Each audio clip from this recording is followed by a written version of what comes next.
was a terrifying experience. I thought we was going to go to jail for murder. That day, we were a little behind, so we worked until it was starting to get dark. We loaded up the equipment and hadn't driven very far when we caught glimmers of this glow coming through the trees.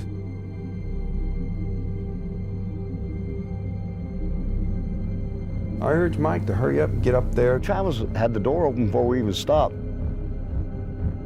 As he got closer, I heard the sound. One of the guys said, "You feel that?" I really panicked then. I told him, "Get the hell out of here."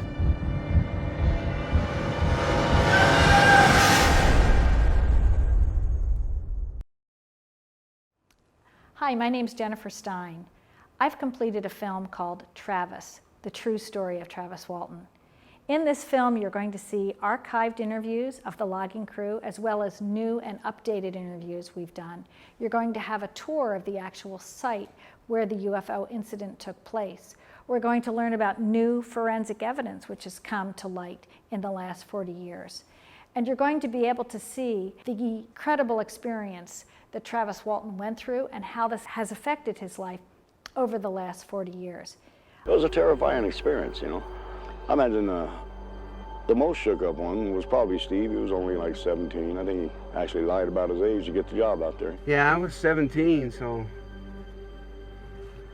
I was the kid. I thought we was going to go to jail for murder. There was times I was saying we need to go back. There was times I was saying we need to go get help. It went back. Everybody was going back and forth, in their own minds and between each other. When we got back there and we looked around the area and we couldn't find Travis, that's when it hit Mike. Mike and Travis were best buddies then, and stuff, and I think he felt really bad about taking off and leaving him like that. We came off the mountain after we was looking for Travis and we couldn't find him.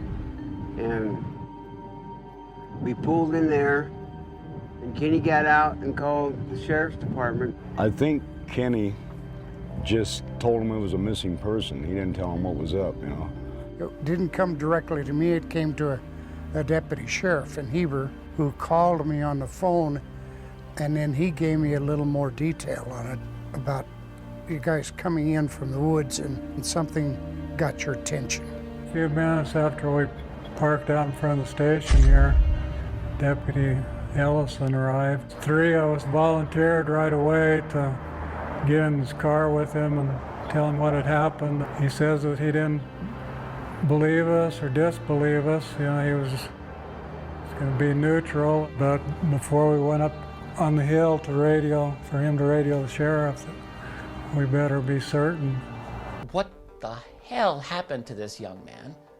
How is it that he could just disappear? We're a rough-looking bunch then, and a bunch of us out there with chainsaws and that, and some conflicts here and there, So they just immediately started assuming, well, they killed this guy, because they weren't going to believe that wild story we were telling them. The police, and no one can blame them, had to look at the much more obvious real-world possibility that these hard-working, tough blue-collar guys, even though they were friends, there was a falling out, there was a fight, an argument, and one way or another, Travis lost his life.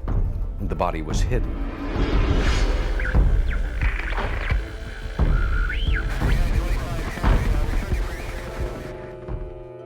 I hope you're taking interest in this film. If you'd like to learn more about it, visit TravisWaltonTheMovie.com.